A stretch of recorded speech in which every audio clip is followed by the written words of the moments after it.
Welcome to N45 news. Tirupati breaking news. త్రుటిలో తప్పిన అగ్ని ప్రమాదం. పాత టైర్లకు గుర్తు తెలియని వ్యక్తులు నిప్పు పెట్టడంతో ప్రమాదం.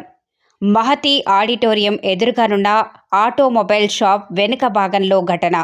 మంటలు చెలరేగటంతో పక్కనే ఉన్న 2 ఏసీ అవుట్డోర్ యూనిట్ల దగ్ధం. 2 ఫైర్ ఇంజన్లు రావటంతో మంటల ఆర్పివేత. వెస్ట్ పోలీసులు సంఘటనా స్థలానికి చేరుకుని ప్రమాదంపై విచారిస్తున్నారు.